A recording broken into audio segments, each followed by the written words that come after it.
Dari saya punya keinginan para jamaah itu tahu apa itu masjid, apa agama dia, apalagi di masa pemilu.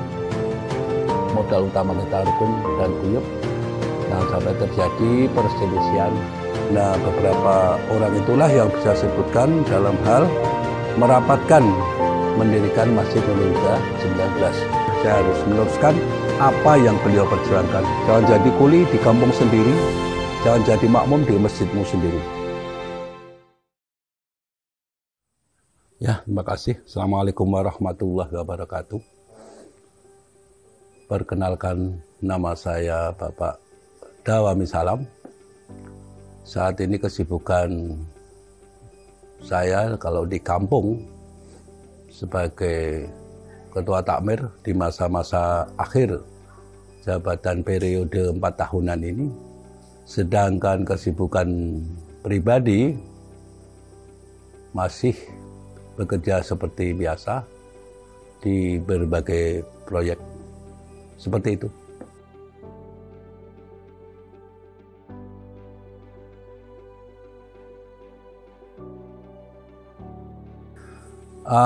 Ketua Takmir ada banyak yang warga tidak tahu, jamaah tidak tahu, susah bagaimana mengatur waktu kadang. Contoh, saya sedang memperbaiki rumah hari Jumat di suatu tempat di daerah Kota Gede. Ini contoh, saya ceritakan sedikit. Sesudah saya buka genteng sekian banyak, untuk kita ganti rengnya, untuk kita ganti gentengnya, padahal saat itu musim hujan. Tiba-tiba Bapak Haji Kasilan menelpon saya, tidak bisa khotbah saat itu hari Jumat. Genteng sudah terlanjur dibuka, sudah mau dikerjakan, kemudian ditutup, selesai pekerjaan itu, tapi akhirnya dikarenakan ada telepon dari Pak Haji Kasilan untuk mengganti jadwal khotbah beliau karena beliau ada udzur, terjebak kemacetan di UGM. Akhirnya saya terpaksa menunda, akhirnya menutup lagi tanpa dapat pekerjaan. Itu hanya sedikit contoh. Contoh lagi, pekerjaan-pekerjaan yang saya lakukan misalnya di daerah Meguwo Tajem, di Prambanan. Saat saya giliran khotbah, maka jam 10 saya pulang. Setelah Jumatan selesai, saya ke sono lagi. Jadi meluncur lagi ke Tajem, meluncur lagi ke Prambanan. Itulah suka duka. Apalagi kalau di bulan puasa, ke sono lagi itu di panas-panas kadang ngantuk ya, karena puasa. Itulah suka duka sedikit sebagai ketua kami. Kalau masalah tidak disetujui keputusan-keputusan, ada beberapa orang tidak setuju, itu sih biasa ya. Kemudian ada tamu-tamu yang tak diundang, seperti tamu-tamu tentang mengkritik imam, mengkritik muadzin, dan sebagainya. Itu sering ada tamu baik dari Glodong atau dari luar Glodong yang tiba-tiba datang ke rumah saya hanya untuk sekedar ngobrol sebentar. Padahal saat itu juga sedang mau istirahat. Itu aja, Mas.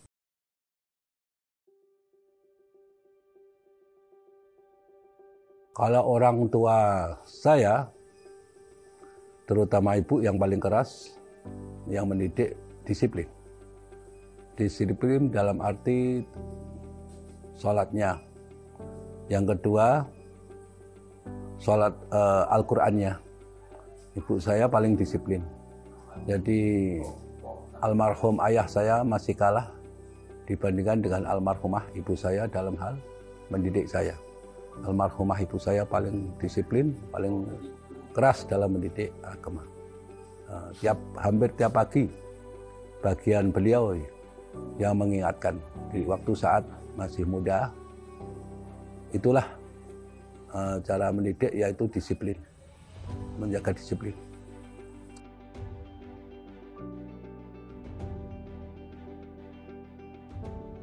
Masa muda maksudnya mungkin sebelum menikah. Saya paling terkesan di Kalimantan. Saat di Kalimantan saya di kapal, bekerja di kapal, kemudian di HPH, berganti terus antara di HPH, hak pengusahaan hutan, kemudian di kapal. Kapal itu mendistribusikan barang-barang ke pabrik,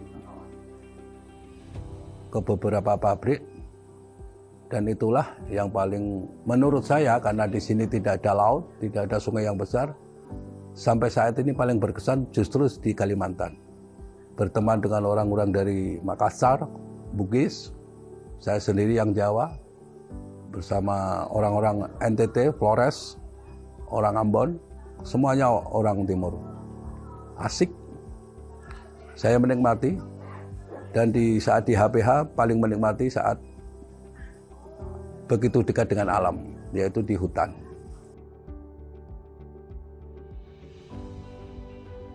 Awal mula akhir 2019, ngobrol-ngobrol dengan beberapa warga.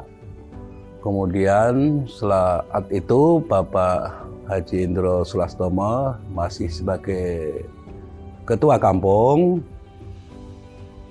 punya ide untuk bertempat di Gedang Mas. Akhirnya kami beberapa warga undangan khusus di Gedang Mas. Proses pemilihannya tidak sampai 5 menit.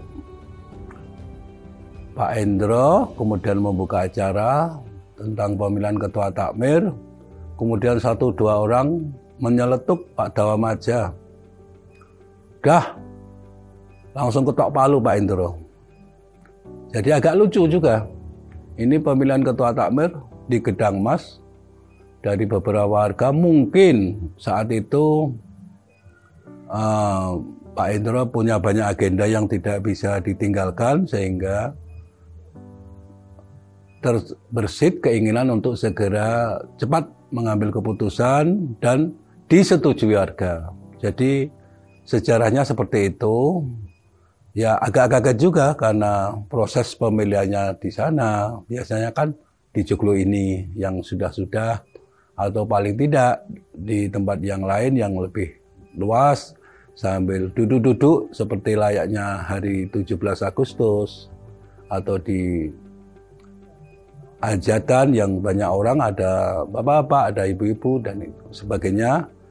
Tapi di Gedang Mas itu hanya beberapa orang, perwakilan ronda, perwakilan organisasi masyarakat, perwakilan takmir yang lama, perwakilan kampung, dan selesai.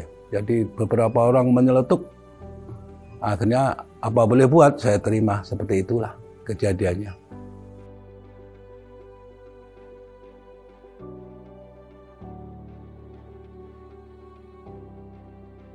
Tantangan terbesar saya mengilmukan jamaah.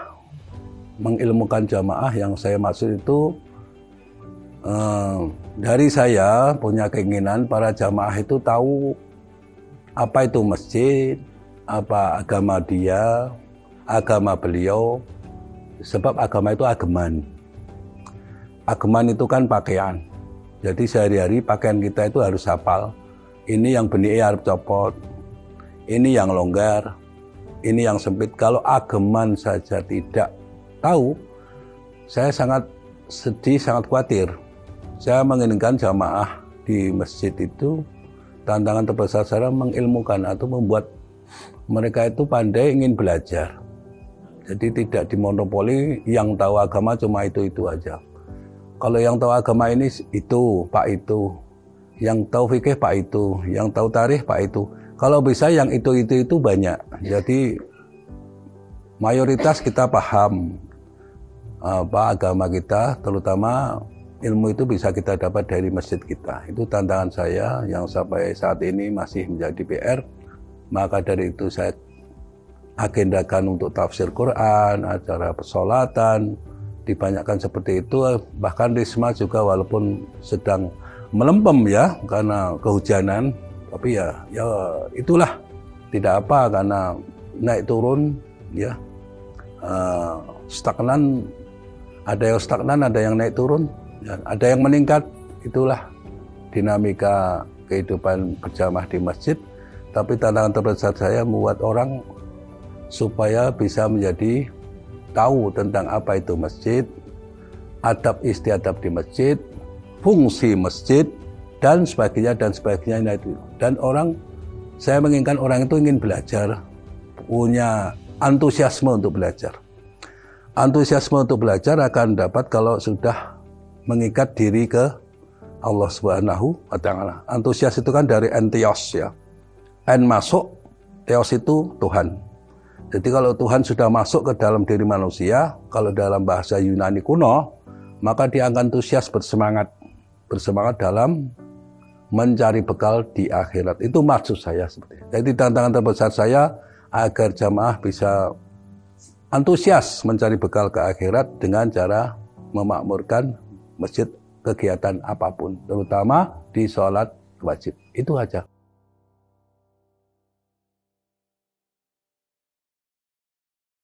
Masjid Nurul Huda 19 ya. Mengenai Masjid Nurul Huda 19,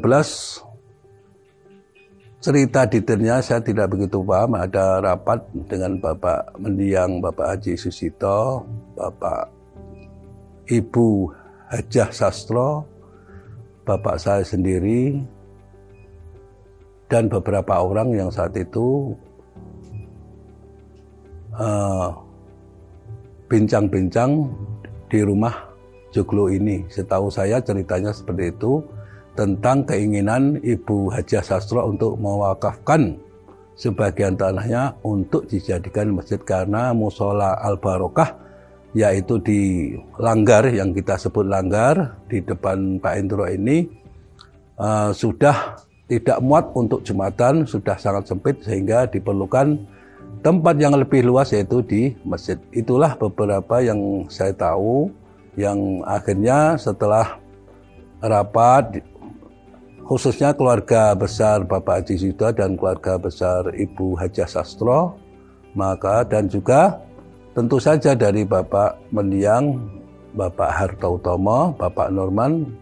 Nah, beberapa orang itulah yang bisa sebutkan dalam hal merapatkan mendirikan Masjid Nurul Huda 19. Kisah-kisah tentang Masjid Nurul Huda 19 tidak bisa saya sampaikan, mungkin bisa ke orang lain, karena saat itu saya masih kecil, masih sangat remaja.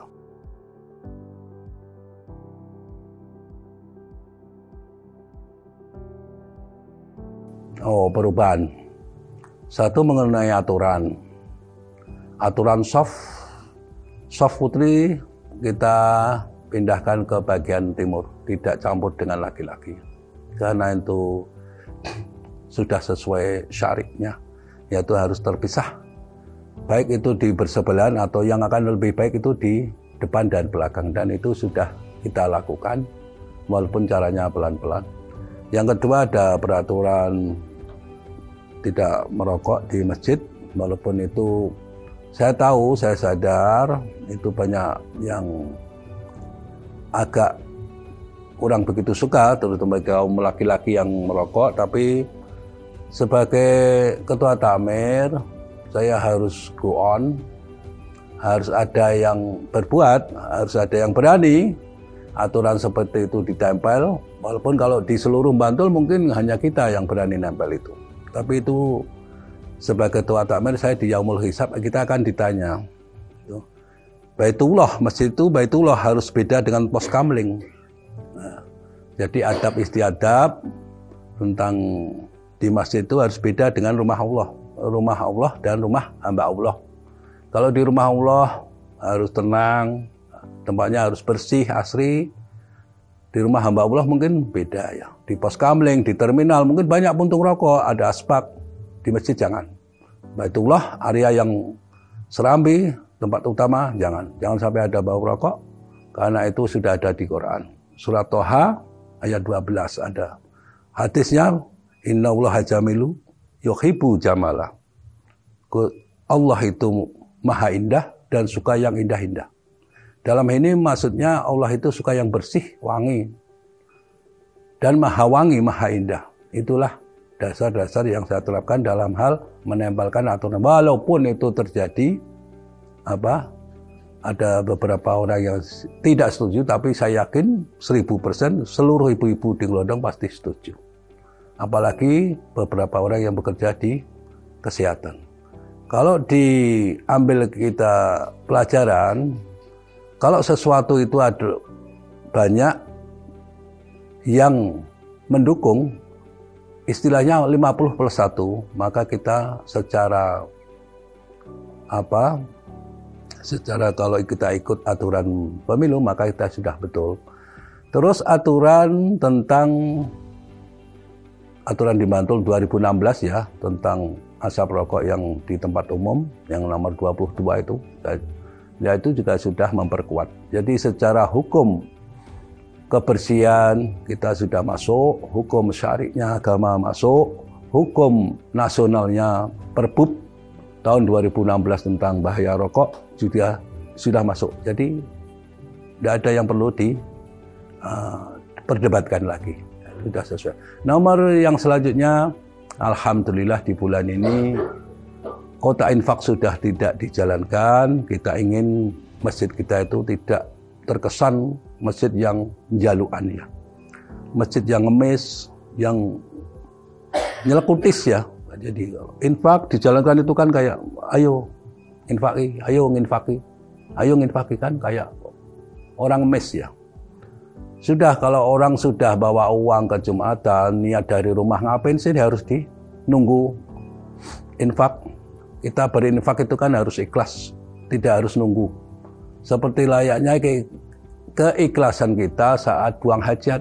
Jadi kita yang menghampiri WC, bukan WC kita call, kita bel, suruh datang ke rumah, baru kita seperti itu. Nah itulah gambaran keikhlasan kita dalam berinfak ya seperti itu. Tidak usah menunggu infak datang baru infak. Infak datang baru ambil dompet, baru pilih-pilih yang biru merah atau yang biru kecil. Wah, itu kan. Kalau memang sudah niat dari rumah, kita masukkan selesai. Saat khutbah kita tinggal mendengarkan khotib. Dan itulah yang disyariatkan dalam Al-Quran surat Al-Jum'ah seperti itu. Tafsirnya seperti itu. Saat khutbah Jum'ah kita jangan diganggu oleh hal-hal yang berbau dunia termasuk infak. Dan kita menyelenggarakan sholat Jum'ah supaya dapat rahmat, mengikuti sunnah, mengikuti Al-Quran, bukan supaya dapat infak. Artinya infak itu dengan sendirinya akhir surat Al-Jum'ah, wallahu khairur raziqin, dijalankan, diputar atau tidak pun Allah tetap yang terbaik dalam hal memberi rezeki. Artinya infak pasti kita dapatkan tanpa harus diputar. Wallahu khairur raziqin. Itu ayat terakhir Quran surat Al-Jum'ah. Yang seterusnya, alhamdulillah tidak ada pernah terjadi apa-apa, regejekan dan sebagainya di antara para jamaah. Dan itulah yang paling saya syukuri, karena modal untuk membangun sebuah komunitas jamaah itu yang penting kerukunan, keharmonisan. Itulah paling modal utama dalam di antara jamaah pondok, jamaah perumahan, jamaah Glodong asli, itu semua harus rukun, harus tasamuh ya. Ada perbedaan sedikit, tidak apa-apa, yang penting tasamuh. Apa itu tasamuh? Mengerti tentang perbedaan. Jadi paham kalau orang lain itu nggak mungkin bersama dengan kita. 2, menghormati orang yang berbeda dengan kita. Dan yang terakhir yang paling berat adalah, dan itu selalu saya latih terus, yaitu mencintai orang yang berbeda dengan kita. Itulah namanya tasamuh. Ya gitu aja yang sudah berubah dari masjid ini.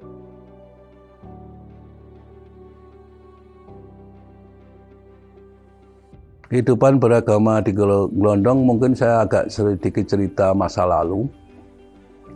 Dulu Glodong belum ada pengajian. Langgar ini juga sebelah kita ngobrol ini ada langgar. Masih sepi, hanya ramai saat Jumatan. Yang jamaah paling 4-3 orang.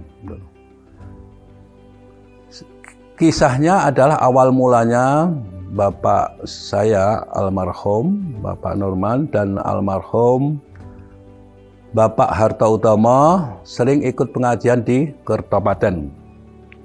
Di Kertopaten di tempat Pak Abdurrahman, yaitu ayah dari Bapak Ngawaji yang sekarang mungkin sebagai penasihat Masjid At-Taqwa, yaitu masjid di sebelah barat di Kertopaten. Setelah beberapa bulan pengajian, maka terbersit obrolan di antara kedua beliau ini, Bapak Harto Utomo mengatakan begini, "Nur, ayo awake dhewe gawe pengajian dhewe ning Glondong." Bapak saya almarhum Mbah Norman setuju untuk membuat, walaupun awal pembuatan pengajian itu yang mengikuti kata ibu saya sekitar 6 orang, cuma 6-7 orang. Itulah awal pengajian kemisan didirikan. Akhirnya dari pengajian kemisan itu, maka kita mengajak beberapa warga untuk mendoakan leluhur kita seminggu sekali.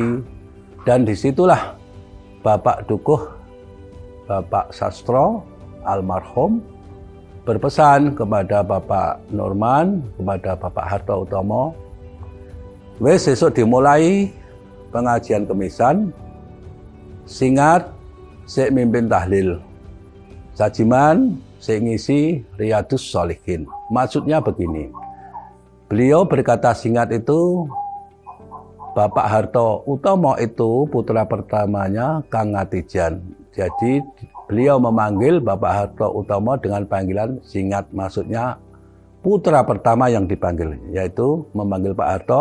Pak Harto Utomo dalam bahasa saya, kamu yang memimpin tahlil, dan kamu, Pak Norman, kamu yang mengisi hadis-hadis Riyadhus Shalihin.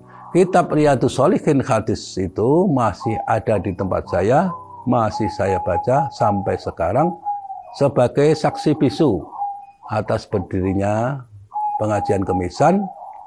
Masih utuh, tebal seperti ini, masih utuh 2, masih saya simpan, masih saya pelajari sebagai saksi bisu berdirinya pengajian malam Kemis. Dan dari pengajian malam Kemis, kemudian sedikit demi sedikit ada praktek-praktek, misalnya contoh sesajen sudah mulai hilang setelah kita waktu itu mulai disosialisasikan tentang makna akidah, makna Islam, makna tauhid, akidah yang sesajen yang di masa kecil saya di Sungai Timur sebelah Kalenjegok itu banyak sekali sajen. Di beberapa tempat saya sering, mohon maaf ya, ini cerita masa kecil, saya sering mencuri. Ada nasi, ada uang 5 rupiah, 10 rupiah saya curi. Sajen itu, saya ambil semua. Termasuk nasinya, termasuk telur yang separuh, dan ikan, ayam saya curi. Karena saat itu memang anak kecil seperti saya susah jajan, nggak punya uang, dan makanan pun jarang. Makanya ada makanan seperti itu, kalau habis subuh, saya awal-awal pagi, kalau Selasa Kliwon, Jemuah Kliwon, saya sering pergi ke tempat beberapa hal-hal yang wingit untuk mengambil uangnya, terutama uangnya untuk jajan. Seperti itu kisahnya, sehingga dari malam kemisan itu ada kutum tentang diceramai dari Bapak Juwari, Bapak Norman, Bapak Harto Utomo, pembinaan akidah, pembinaan Islam dari awal-awalnya. Itu akhirnya membuat sesajen pun akhirnya hilang. Dan apabila ada gempa bumi, contoh lain, ibu-ibu sering mengatakan kokombako, itu diganti dengan Allahu Akbar, diganti dengan istighfar, diganti dengan tasbih dan lain sebagainya, karena saat itu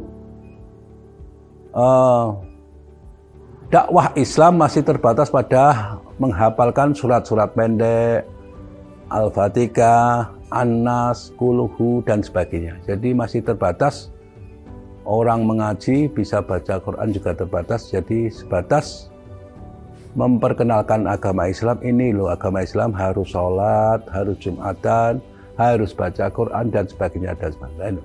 Dari situlah pengajian kemisan bertambah besar, bertambah besar sampai sekarang. Alhamdulillah sudah puluhan tahun masih berjalan. Dan dari malam Kamis itulah timbul sedekah, beberapa orang akhirnya ikut korban. Awal mula pengajian Kemisan urunan. Kalau dalam bahasa sekarang serkelan. Serkelan, ayo kita korban satu, di atas namakan satu orang. Misalnya saat itu 12 orang di atas namakan misalnya Mbah Wongso, Mbah Arjo, Mbah Wito. Jadi tiap tahun orang dapat korban, walaupun harus urunan tiap tahun, seperti itu. Jadi kehidupan beragama terutama dimulai dari malam Kemisan.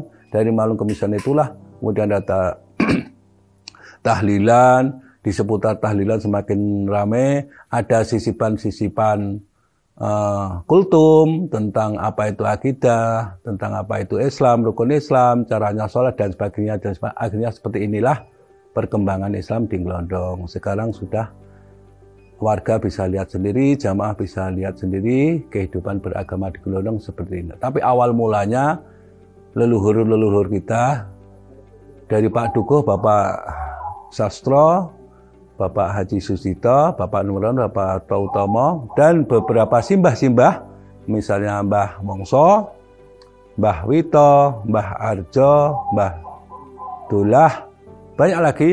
Itulah mereka-mereka, Mbah Marto, Mbah Sudi, Mbah Marto pun ada 2. Itulah yang awal-awal ikut Kemisan sampai sekarang ini. Alhamdulillah masih kita teruskan. Saya sebagai anak dari almarhum Bapak Norman, sebagai anak yang berbakti, saya harus meneruskan apa yang beliau perjuangkan. Kalau beliau khotbah, sekarang saya juga khotbah. Kalau beliau ngimami, saya teruskan ngimami. Kalau beliau jadi takmir, saya juga jadi takmir.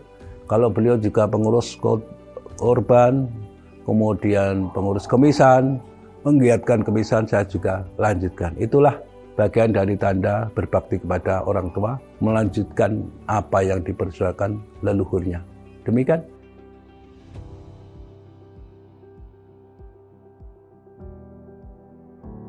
Perubahan zaman.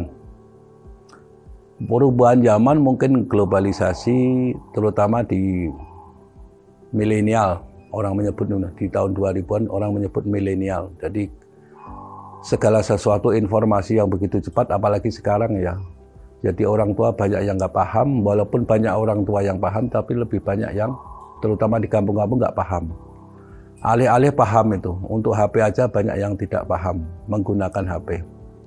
Masih banyak yang polos, masih banyak yang lugu, tidak mengikuti zaman. Seharusnya kalau mengikuti zaman akan lebih bagus. Tapi kita memaklumi mereka itu sesepuh, sudah sepuh. Background mereka, sekolah mereka juga terbatas, pengetahuan agama juga terbatas, pergaulan mereka juga terbatas. Jadi kita memaklumi terjadi sedikit gap karena meledaknya sistem informasi melalui online, terutama di zaman sekarang ini. Itu pendapat saya. Saya pribadi ataupun sebagai ketua takmir hanya untuk berhati-hati dalam menggunakan medsos, karena di zaman yang perubahan yang dikatakan tadi, di perubahan zaman tadi, terutama zaman online ya, untuk hati-hati berkomentar. Saya sendiri tidak pernah berkomentar, pasang status tidak pernah, mengomentari seseorang juga belum pernah. Dalam arti komentar-komentar resmi di YouTube tidak pernah saya. Satu kali pun pernah. Pasang status satu kali pun belum pernah, saya menghindari. Dan itu saya melatih diri saya untuk tidak masuk ke wilayah itu, berkomentar, pasang status dan sebagainya, karena saya memang menjaga hati. Itu aja pendapat saya, untuk hati-hati.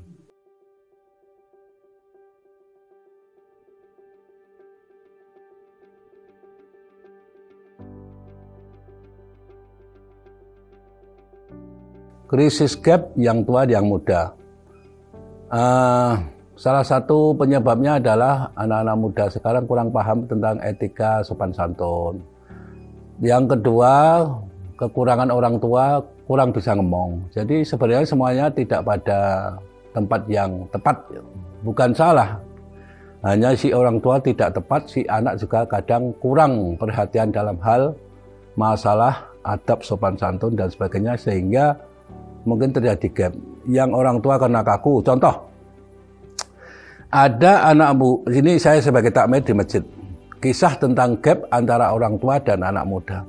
Anak muda sehabis adzan membuka HP, membaca hadis, kemudian menghafal doa, tapi lewat HP. Si orang tua jamaah masjid itu karena tidak paham HP, yang dia dakwakan kepada anak itu sedang main HP. Padahal di masjid tidak boleh main HP.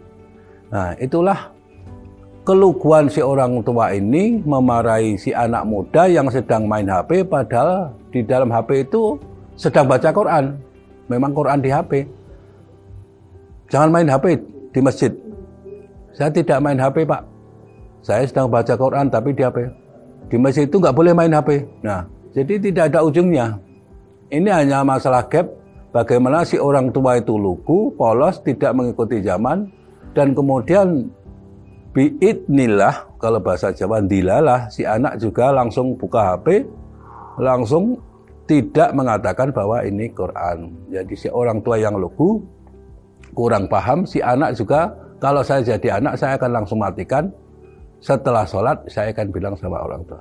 Demikian juga si orang tua seharusnya setelah sholat, kalau diajak ngobrol si anak muda, misalnya dikasih tahu, ya harusnya paham bahwa beliau, si anak itu sedang baca Quran tapi lewat HP. Tapi pengertian si orang tua sedang main HP. Jadi inilah gap karena keluguan, keawaman, kepolosan si orang tua, akhirnya terjadi perselisihan. Padahal itu tidak harus diperselisihkan. Si anak main HP, baca Quran HP, si orang tua silakan berzikir, selesai. Itu hanya contoh bagaimana gap antara yang muda dan yang tua. Kalau saya sendiri, gap ini yang penting orang semua mau belajar. Yang tua mau belajar, keinginan si anak muda, apa-apa yang sekarang terjadi perbedaan di zaman dulu dan sekarang, belajar memahami anak muda, dan si anak muda juga belajar tentang etika-etika bagaimana menghadapi orang tua, terutama sopan santun. Itu menurut.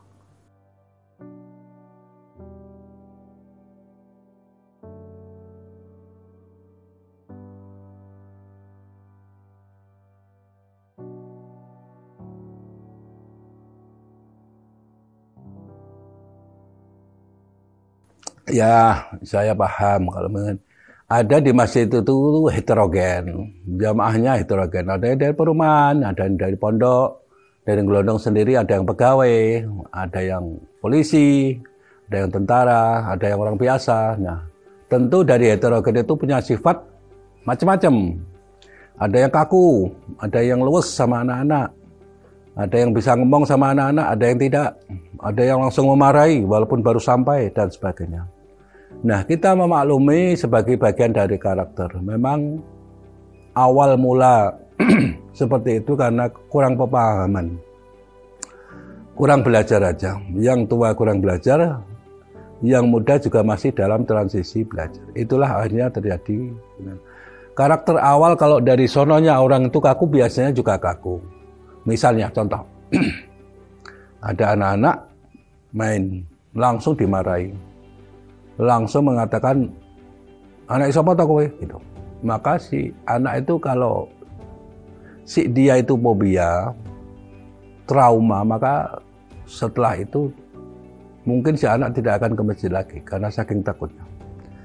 Atau remaja putri atau putra dikritik tentang pakaiannya. Si putri terlalu ketat dengan jilbab tapi pakaian ketat, kaos ketat. Atau yang putra, mungkin rambutnya mungkin ya, ini mungkin ada yang pas disemir, gondrong, aut-autan, kemudian dilokke oleh yang bagian jamaah yang sedikit tua, yang sedikit konvensional, sedikit ortodok.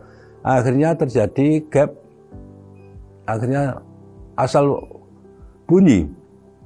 Kata-kata yang dikeluarkan si orang tua kadang tidak dipikirkan terlebih dahulu sehingga membuat si remaja ini trauma untuk pergi ke masjid.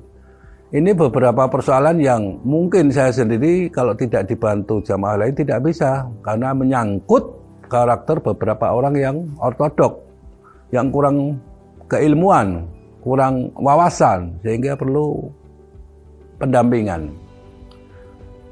Untuk anak-anak sendiri mungkin ya, karena kebetulan saya di Risma itu ada program, walaupun sekarang sedang, yang saya katakan tadi, sedang melempem. Sebenarnya ada, kalau ada pertanyaan tentu akan saya jawab menyangkut etika-etika. Tapi sayangnya program itu belum berjalan dengan baik, padahal sudah saya siapkan untuk tata kromonya, kata-kata tata kromonya sudah saya siapkan, sudah saya fotokopi banyak untuk belajar, tapi yang berangkat bisa dihitung dengan jari, sehingga program ini masih belum berjalan dengan baik. Termasuk tahun ini setelah bulan puasa ini praktis masih belum berjalan. Inilah kemunduran kita di Risma. Nah, dari situ saya bisa mengajak, ayo kita banyak belajar, yang tua, yang ortodok, yang konvensional, untuk bisa lebih ngomong, yang muda, yang anak-anak, dan yang muda, untuk bisa mengetahui, untuk bisa paham tentang agama, tentu harus belajar. Satu contoh anak muda, memang itu satu dua yang mungkin ada menganggap menyeramkan, tapi bagi yang lain tidak. Karena karakter orang tadi, jamaah yang heterogen itu, yang muda pun ya banyak yang dablek, walaupun dilokke, walaupun dikata-katai oleh yang ortodok, beliau dablek, cuek aja. Itu ada, karena karakter itu banyak macam. Nabi aja banyak macam, ada yang kodo, ada yang lemah lembut, ada yang sabar, ada yang pemberani. Maka orang kita juga macam-macam. Termasuk yang anak muda, ada yang dablek, ada yang langsung, ada yang ngelokke langsung tidak mau lagi masjid, ada yang ngelokke tetap ke masjid, tapi karena dablek. Ini apa persoalan mental. Kita ceritakan satu contoh anak muda, Muhammad Al-Fatih. Muhammad Al-Fatih penakluk Konstantinopel, Turki. Beliau dipilih jadi panglima pasukan di usia 20 tahun, menaklukkan Turki, Utsman, Konstantinopel ya. Jadi saat pemilihan sebagai panglima itulah beliau termasuk anak muda yang tidak jamaah, salat jamaah, yang tidak pernah meninggalkan sholat dan sebagainya, maka dipilih jadi panglima saat itu. Saat remaja, saat ngaji, Muhammad Al-Fatih ini pernah dilokke gurune, bukan hanya dilokke, pernah ditampar tanpa tahu kesalahannya. Nah, itulah salah satu contoh dari sejarah Islam. Muhammad Al-Fatih ini tetap mendablek, tetap ke masjid, tetap belajar, dan akhirnya menjadi panglima penakluk Konstantinopel. Nah, dari sinilah kita bisa belajar, memang segala sesuatu kita harus belajar. Yang kaku pun akan bisa luas kalau kita mau belajar. Dan yang luas pun bisa lebih tegas kalau kita bisa mau belajar tentang seluk-beluk agama ini. Seperti itu.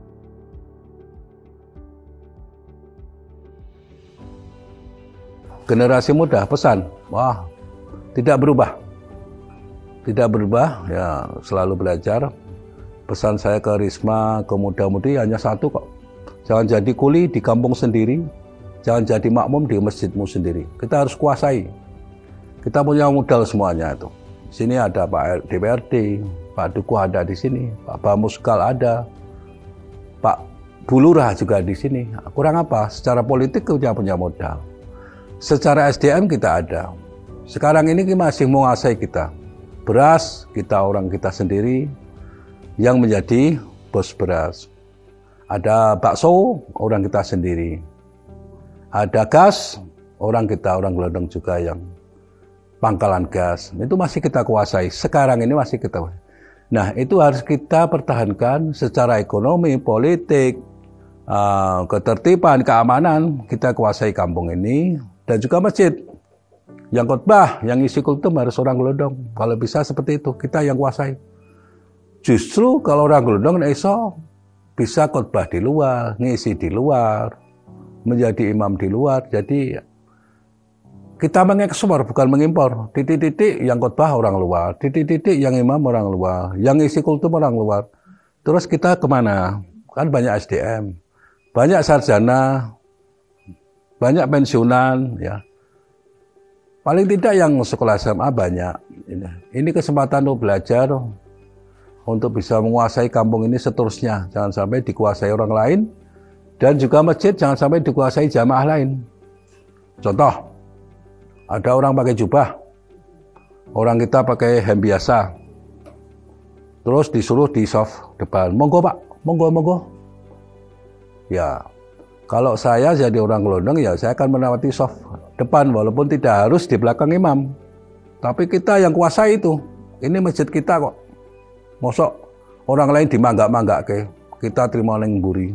Jangan jadi makmum di masjid sendiri. Kita yang kuasai. Ya, kalau bukan kita siapa lagi? Ya kan? Dari sekarang harus belajar.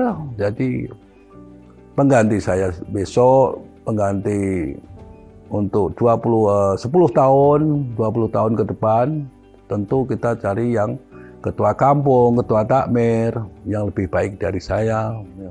Hafalan Qur'annya lebih banyak, hafalan hadisnya lebih banyak, wawasan keagamaan juga lebih banyak.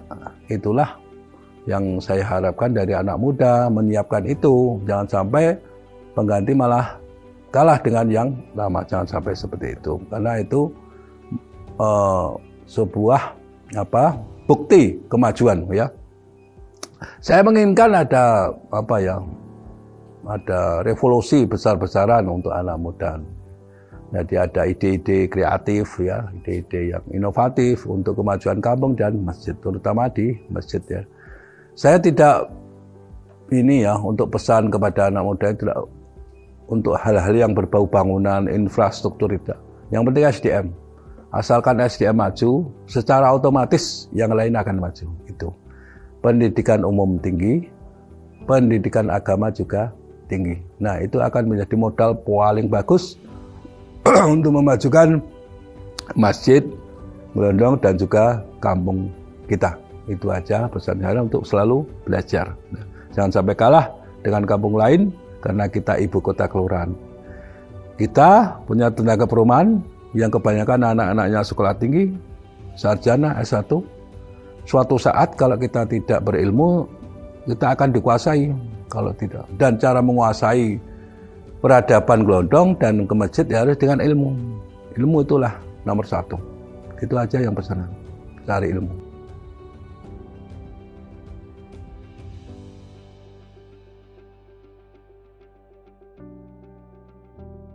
Pesan kepada warga Gelondong sebelum berakhirnya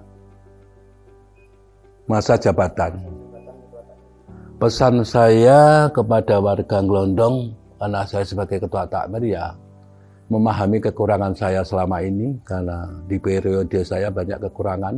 Itu bisa memahami pesan, bisa memahami kekurangan saya.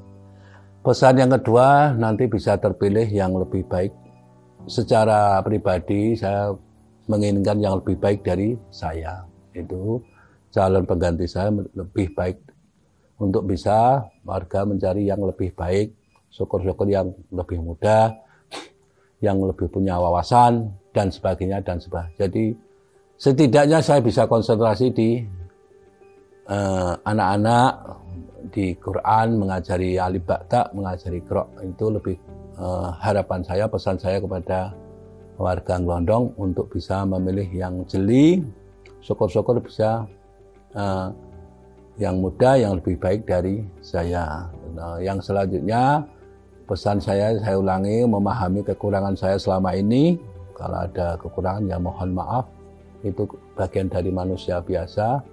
Dan pesan apabila nanti suatu saat sudah terbentuk ketuanya, baik itu ketua kampung atau ketua takmir, syukur-syukur saya bisa diganti taatlah kepada pemimpin apapun yang dikatakan selagi ketua kampung itu, ketua takmir itu sudah sesuai syariat, taatlah, tidak usah membantah. Ana itu bagian waulil amri minkum, ya. Jadi apa? Kalau di Quran itu ada ayat mutlaqoh, absolut. Taat Allah, taat Nabi itu mutlak. Tapi ada waulil amri minkum, taat kepada pemimpin harus dengan syarat perintah-perintah dari pemimpin itu harus sesuai Quran dan Sunnah, baru kita boleh taat. Nah, saya pesan kepada warga, terutama jamaah itu untuk taat siapapun yang dipilih, walaupun orang itu orang biasa, walaupun ketua kampungnya orang biasa, taatlah. Walaupun kita berbeda pendapat, berbeda keputusan, kalau sudah jadi keputusan, taatlah. Tidak usah membantah. Jadi akan terjadi pola pikir yang bagus, ya. Jadi orang ngayalan, apalagi di belakang ngayalan, saat di depan nggak mau bicara, nah itu susah. Ya. Pesan yang seterusnya menjaga kerukunan, apalagi di masa pemilu, modal utama kita rukun dan guyub.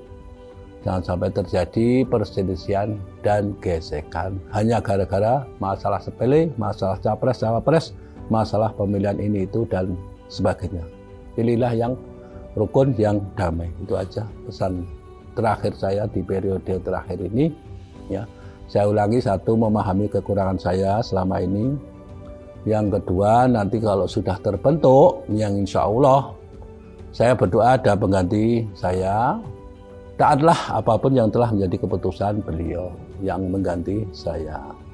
Apapun selagi perintah itu sudah sesuai Quran dan Sunnah. Yang selanjutnya, jaga kerukunan, apalagi di masa kampanye, di masa pilpres. Jangan sampai kita berselisih dengan tetangga hanya gara-gara capres-cawapres. Kan kalau ada repot, ada kita sakit, ada yang meninggal, yang tetangga kita dekat dulu yang akan datang. Si capres-cawapres mana mungkin yang akan datang ke tempat kita. Mosok hanya mendukung capres-cawapres harus berselisih dengan tetangga. Kan tetangga kita dulu yang akan menjenguk kita kalau kita sakit, ya, akan menyolatkan kita kalau kita menguburkan, kalau kita meninggal dan sebagainya. Kalau cawapres-cawapres, ora mungkin. Itu aja, ya. Jadi kita harus rukun. Jangan sampai hanya masalah capres-cawapres kita berselisih, ya. Itu aja. Jadi 3 poin ya tadi pesan. Sudah, itu aja.